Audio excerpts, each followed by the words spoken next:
Acting Deputy President, I will indicate that we will not be supporting this bill or these amendments. And the reason for that is that we believe that the government, having presided over a massive collapse in housing construction, from as high as 220,000 houses in 2018 down to 160,000 houses this year, the same amount of houses that we had in 1989 when the population was just 17 million. It has created a terrible situation for so many, particularly younger Australians, millennials, Gen Zs, who feel that the Australian dream is out of reach for them. And a large part of that is because of the collapse in housing construction. It's very hard to solve this problem of housing.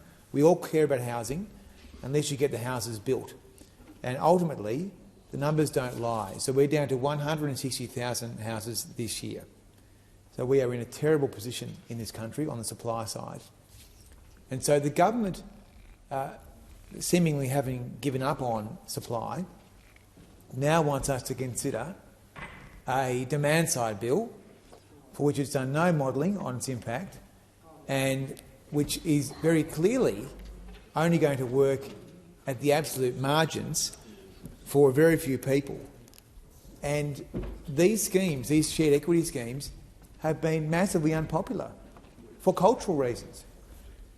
Australians do not want to co-own their house with the government, any government, and the reason that these schemes have been so unpopular at the state and territory level is because of all the problems that that proposes. The Australian dream is not about co-owning your house with Mr Albanese or any government. And so these schemes, shared equity schemes, have been undersubscribed at the state level.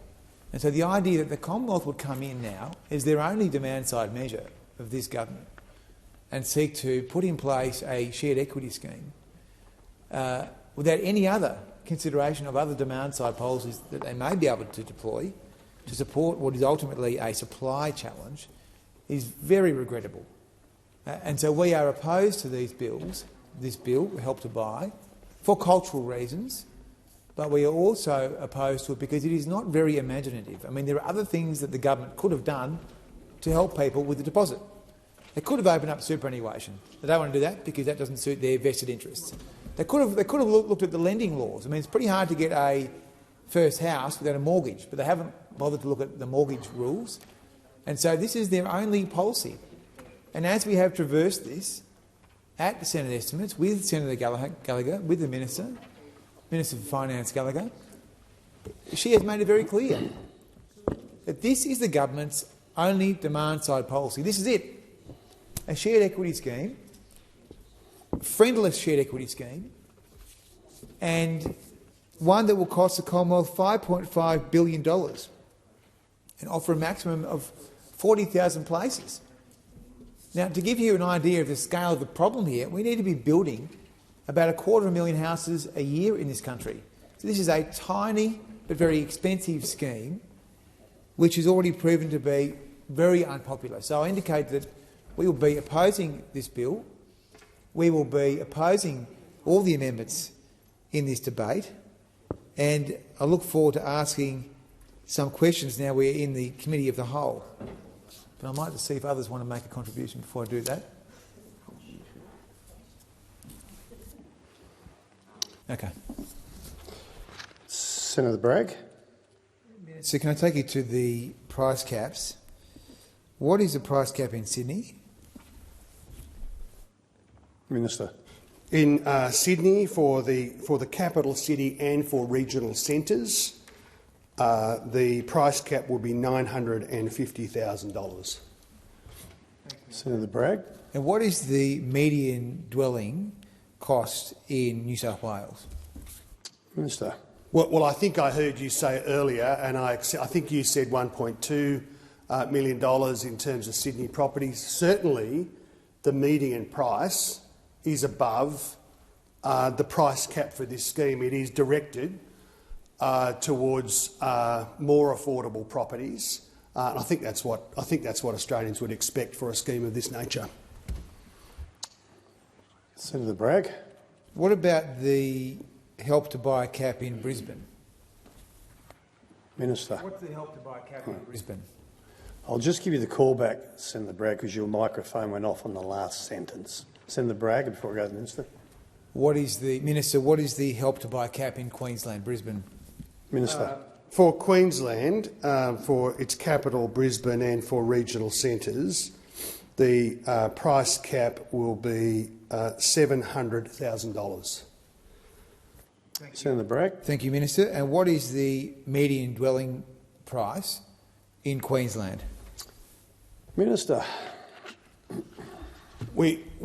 Certainly I don't have the median dwelling prices for Brisbane or for Queensland in front of me, but you can certainly take it from each of the examples that you have taken me to or may intend to take me to, that the median price is almost certainly higher than the price cap contained in this scheme for the reasons that I set out earlier. Senator Bragg. Is the government concerned that the cap is so low on this particular scheme, so much lower, in some cases 20% below the median dwelling price, that this is not a product which is going to be available in any way to the average income earner? Minister. Well, certainly, if I can make a couple of observations. Firstly, for first home buyers, for example, in Sydney suburbs, the prices that first home buyers pay for homes is, as you would expect, lower than the median price. That's the first point.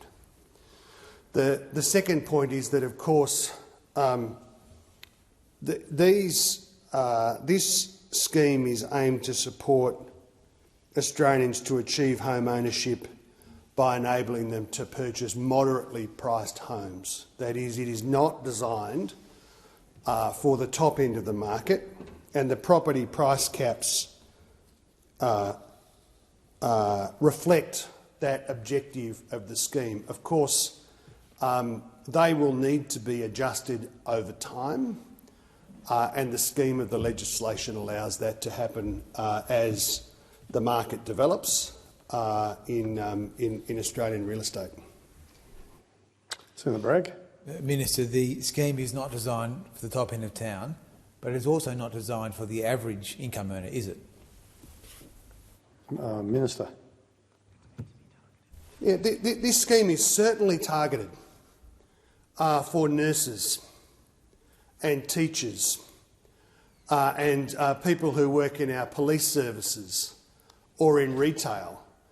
They may not be people who the Liberal Party of Australia cares about, but 10,000 of them every year under this scheme will have a more affordable deposit and a more affordable mortgage. In the suburbs of Sydney, if you are a retail worker, or you work as a storeman and packer, or you're in a moderate or low-income job, perhaps two of you in your family, what you know is that this scheme is there for 10,000 people just like you, and that it offers a benefit for a targeted part of the Australian market. It does not. It is not designed to deal with the big challenges in terms of the supply of housing, in terms of all of those questions that the rest of the government's housing scheme is directed towards, albeit I understand you oppose, you and the Liberals and Mr Dutton oppose all of it, consistent with a pattern of sort of no action over a decade. It is designed to support Australians who want to purchase moderately priced homes.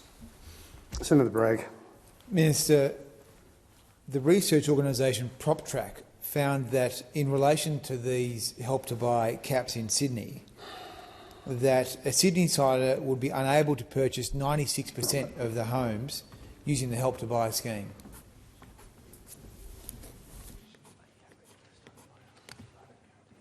What does the government say in relation to this data? Because it doesn't seem to be targeted at the average income earner, but it doesn't seem to be targeted almost at anyone.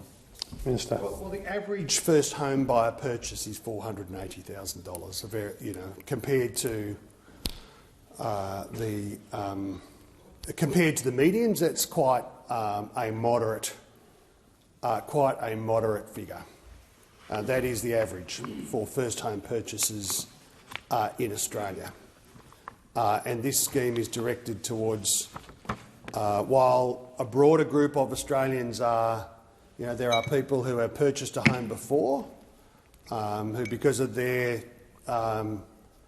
work experiences or otherwise, will struggle to purchase a home, who would be eligible for this scheme. But it is, of course, directed towards low and moderate income Australians who can pay a mortgage, who can assemble a deposit, but not at the level that they would be required to in the private market. This provides a leg up for, as I said, the nurses and teachers and police and retail workers and truck drivers of Australia. Senator Bragg. Minister, thank you. I might just ask you to clarify whether that was an average figure you were using across Australia or whether that was a Sydney figure. Minister. An average figure for Australia under the previous government's home guarantee scheme was $480,000, if I can offer that clarity. Senator Bragg. Minister, how many of the states and territories have passed the requisite legislation to enact the scheme? Minister. The great state of Queensland has passed legislation. All of the states have indicated in principle support for the Help to Buy legislation package and whatever enabling legislation is required. Senator Bragg. Finally, okay, so one state has passed the enabling legislation. Why then does the government have a view on why the scheme hasn't been more popular, given there have been these shared equity schemes available in various states and territories? Why have they been undersubscribed?